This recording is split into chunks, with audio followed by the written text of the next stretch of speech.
Ang yabang-yabang nyo. Anyway, hindi naman ako kayong klaseng tao na parang manok kagaya nyo, putak ng putak, hindi pa nangingitlog. Kasi ang yabang-yabang nyo. Sinabi pa nila na baka daw nanibago ako sa tubig, mineral. Kasi hindi daw sanay. Kung akala nyo ba hindi kami umiinom ng mineral? Kahit mahirap kami, umiinom kami ng mineral. Ang yabang-yabang nyo talaga. Pero kahit nasa taas kayo, ang yabang-yabang nyo.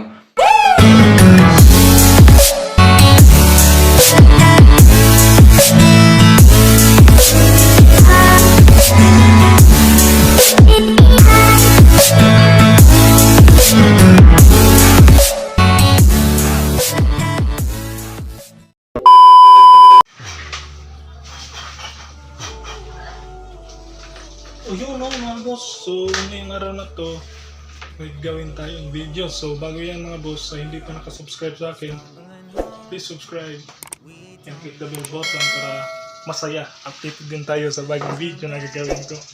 So ngayong araw na to mga boss, may gawin tayong video tungkol sa labanan ni Boss Boy Tapang at saka ni Boss Boy Russell na hindi natuloy dahil may iniindang sakit sa dyan si Boss Boy Tapang. Ang ulcer niya umatake, pero hindi inalam agad ng kabilang panig at tinawag agad siya na butuwag, umatras sa laban, bakit hindi siya nagdala ng tubig galing Cebu papuntang Manila. So sa hindi pa siya wala pa siya naabot sa Manila mga boss, sa hindi pa siya dumating ng Manila, iniinda na talaga niya ang sakit ng kanyang tiyan. Pero inakala niya na sa oras ng laban nila mawawala lang. Kaya hindi niya, pagdating niya ng Manila, nung in-interview na siya ni Boss Makagago, hindi niya agad sinabi kasi inakala niya na sa sarili niya na sa oras ng laban nila mawawala lang talaga. So nung araw ng laban na nila talaga ng boss, hindi na talaga niya kinaya ang sakit ng tiyan niya. Kitang-kita naman sa kondisyon niya, sa katawan niya na nangayayat siya, yung mata niya parang lumalalim na mga boss. So parang dehydrated na talaga siya dahil pabalik-balik siya ng CR at wala siyang kinakain. Dumi siya ng dumi, walang kinakain si Boy Tapang, kaya nangayayat siya pailalim ang kanyang mata. So kaya may latest upload si Boy Tapang na video kahapon na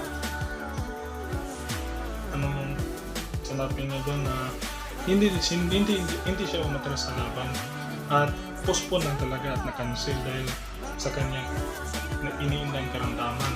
At kitang-kita naman sa video niya na may iniinom siya na gamot. Hindi natin alam kung anong gamot yun, para sa tiyan ba or sa hindi natin alam, pero may gamot at may bottle of water at katurin para hindi siya ma-dehydrate.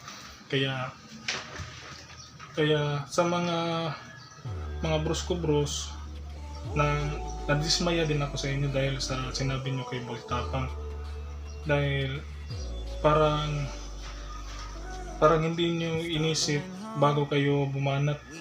Sana inisip nyo muna bago kayo bumanat, putak ng putak. Sana you reach out Boy Tapang kung ano ang nangyari sa iyo boy, bakit kinancel mo ang laban. Sana ganun.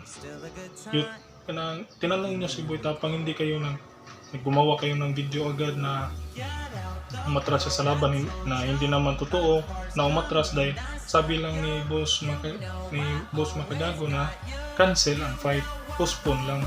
Pero ang nilabas nyo sa video nyo, umatras siya sa laban. Umatras siya at naduwag siya. So tama naman si Boy Tapang sa kanyang sinabi na kung umatras pa siya, sana dito pa sa Cebu umatras na siya. Hindi na niya aksayahin ang oras nga na bibiyahe pa kung atras lang siya. May punto naman si Boy Tapang at saludo ako sa prinsipyo ni Boy Tapang at sa pag-iisip niya at saka sa kanyang coach, dahil sa video ni Boy Tapang sinabi niya kung hindi pa niya iniisip ang kapakanan niya pakanan ng supporters niya, itutuloy talaga niya ang laban.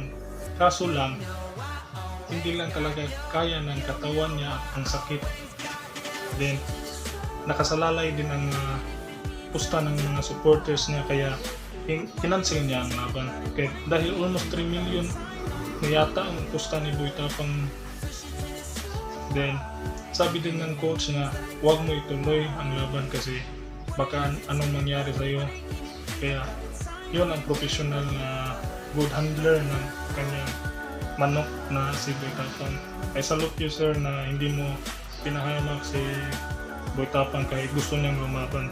So sana maka-recover ka na, Boy Tapang, sa sakit na iyong iniinda.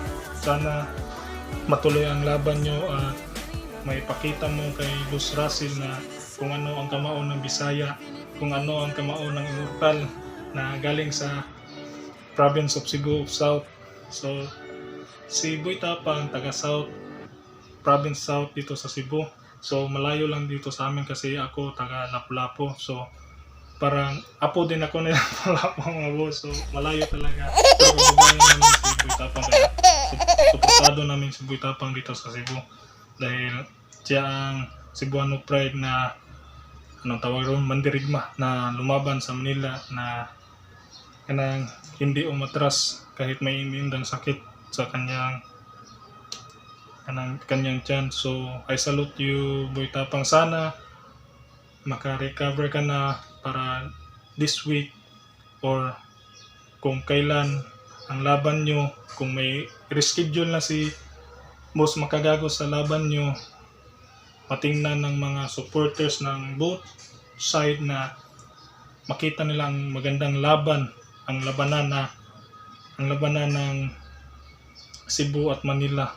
So good luck both side, pero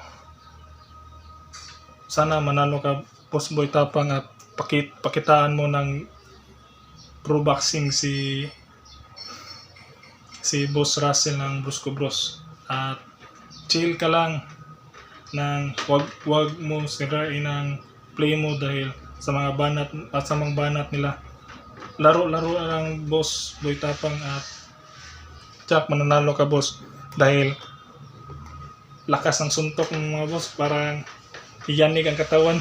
Sa sinabi pa ni Boy Tapang na kahit matalo man siya, pero hindi siya uuwi ng may bugbog, may pasarin ng kalawan. Pero humble talaga si Boy Tapang.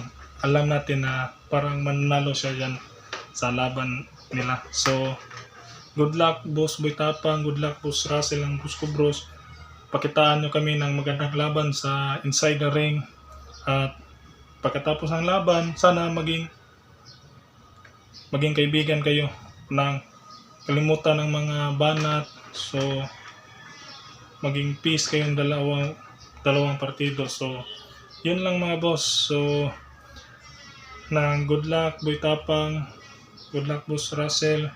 So see you sa inyong laban. So sa pagbabalik mo, Boy Tapang, sana makita kita at magkulab tayong dalawa. So hindi ko na ito patagalin mga boss. So in 3, 2, 1, go Boy Tapang!